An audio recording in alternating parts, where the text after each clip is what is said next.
શહેરના પાંડેસરા બાટલીબોય પ્રેમનગર ખાતેની એક ઘટના સામે આવી છે, જ્યાં સુરત નવસારી જાહેર રોડ પર ગતરોજ ઓઇલ ઢોળાયું હતું. એક સાથે 4 થી 5 બાઇક સ્લીપ થઈ ગઈ હતી. એક દંપતીની બાઇક સ્લીપ થઈ જતા મહિલાને ગંભીર ઈજા પહોંચી હતી. સ્થાનિક લોકો અને ટ્રાફિક પોલીસે 108 ને બોલાવી મહિલાને સારવાર અર્થે નવી સિવિલ હોસ્પિટલમાં ખસેડવામાં આવી હતી. ફાયરમાં જાણ કરી રોડને બંધ કરી દેવામાં આવ્યો હતો. ફાયરે પાણીનો મારો ચલાવી રોડને સાફ કર્યો હતો. શહેરમાં ઘણીવાર કોઈ કારણોસર વાહનોમાંથી ઓઇલ ઢોળાવાના બનાવ બને છે, જેના કારણે વાહન ચાલકો સ્લીપ થાય છે અને તેમને ગંભીર ઇજાઓ પહોંચે છે.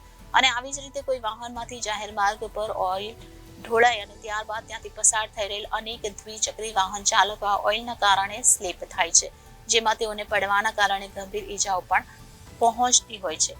ત્યારે સુરત શહેરમાં પણ પાંડેસરા બાટલીબોય પ્રેમનગર ખાતેની એક ઘટના પ્રકાશમાં આવી છે, જ્યાં સુરત નવસારી જાહેર રોડ પર ગત રોજ ઓઇલ ઢોળાયું હતું, જેથી એક સાથે 4 થી 5 બાઇક સ્લીપ થઈ ગઈ હતી, જેમાં એક દંપતીની બાઇક પણ સ્લીપ થઈ જતા જેમાં મહિલાને ગંભીર ઈજા પહોંચી હતી.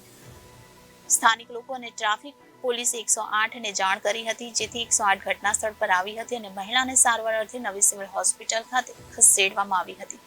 હાલ તો ફાયરમાં જાણ કરતા રોડને બંધ કરી દેવામાં આવ્યો છે અને ફાયરે પાણીનો મારો ચલાવી રોડને સાફ કરવાની તજવીજ હાથ ધરી હતી. Reporter Arvind Rathod, Janadesh news, Surat.